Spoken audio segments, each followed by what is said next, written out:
In the early 70s, Betty Friedan wrote an article in McCall's, I think, that included me. It wasn't totally about me, but it was about her disagreement with me and others in the women's movement. People assume that Betty Friedan and I knew each other or worked together, but it was really quite rare. For one thing, she was almost a generation before me.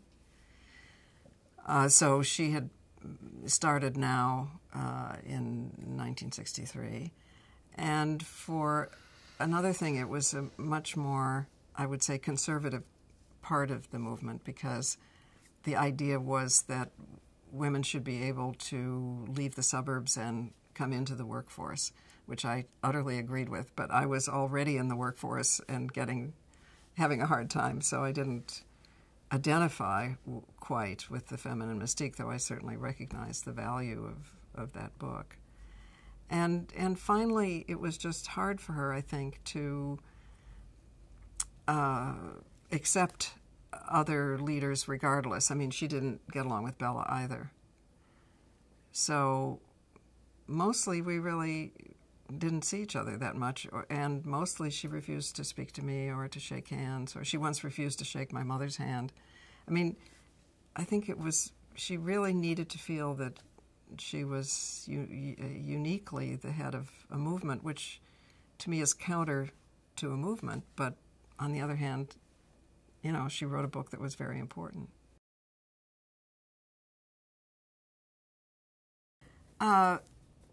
The ERA didn't come to a close because of Phyllis Schlafly. It came to a close because state legislatures are not very representative.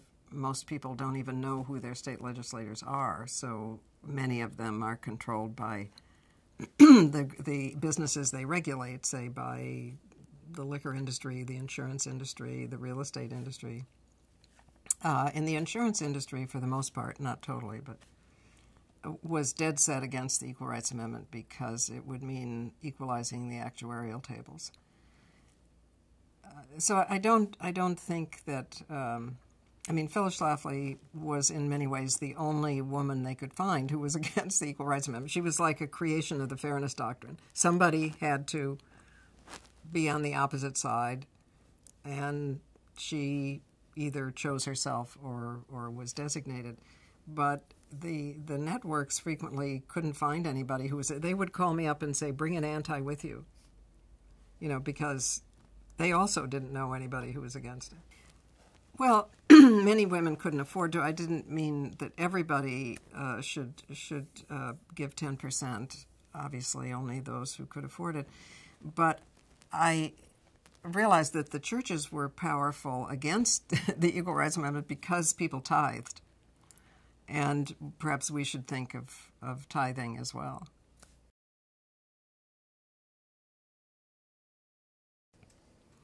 Bella Abzug, such an extraordinarily valuable person. It's really hard to describe.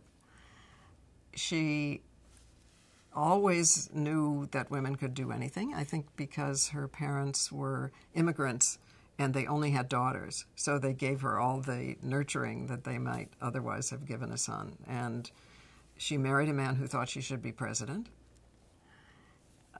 She fought civil rights battles long before there was a real civil rights movement. She went to the South and slept in bus stations because no one would give her a place to sleep because she was defending a black man. She was a pioneer of the peace movement and of the women's peace movement. She, of course, was a pioneer in Congress and so on.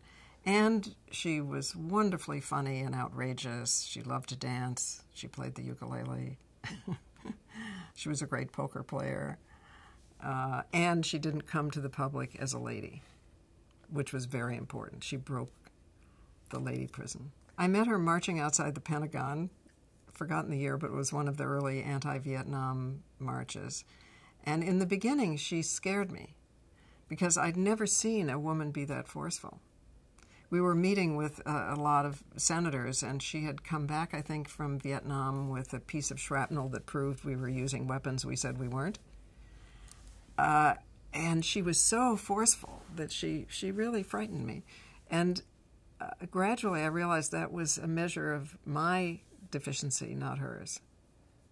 So she expanded all of us, and she was wonderfully comforting in strange ways. I mean, I don't know if this makes sense, but one of the things that happened that actually did get to me was that a pornographer put a big poster of me nude, a drawing with my hair and my glasses, and he put penises down the side of the page and a big sign that said, "Pin the cock on the feminist." And it was hanging right outside the Ms. offices. And I sent a lawyer's letter, and he sent me back a box of chocolates with a note that said, "Eat it." I mean, it was just awful.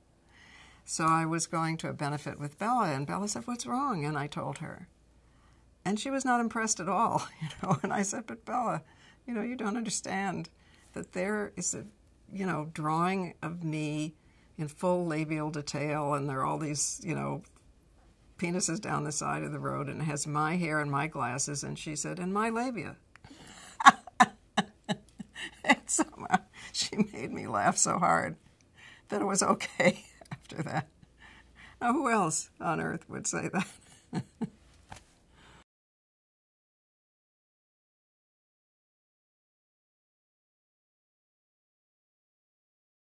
In the early 70s, Esquire printed a piece that I think was just called Her, and it was attacking me in the text of the piece, in a cartoon too, I think, in a comic strip. And the thesis of it was that I was utterly insincere and just ambitious and Machiavellian. It's been a long time now, but there was a kind of let's get these crazy feminist mood abroad in the land, mostly at Playboy, but somewhat at Esquire. And this piece just seemed to take everything I'd ever done and make it seem as if it was all Machiavellian or about ambition or selfish, as if I'd glommed on to movements insincerely. I hadn't been written about that much at that point, so maybe my skin was not as calloused either, but I found it very hurtful. The Esquire article made me cry because it was just so wrong and cruel, really. And that author was later telling people he had pieces of my underwear and that he had photographs of me having an affair with Margaret Sloan. I mean, it was tough. I remember that press conference of defense against the Esquire piece a little bit. I especially remember Flo Kennedy, who was a great defender to have, funny and outrageous.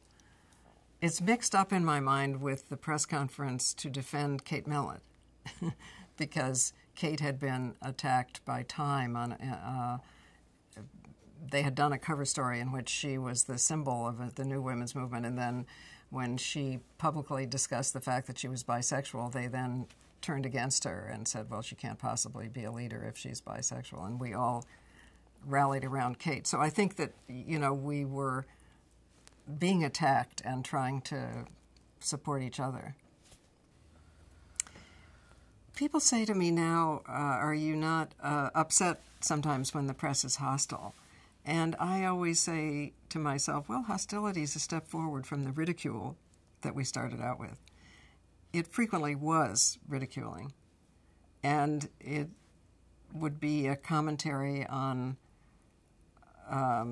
our clothing, or that liberation must mean you went to bed with everybody, as opposed to being able to say no as well as yes, or, you know, well, this is going against nature or God or Freud or something.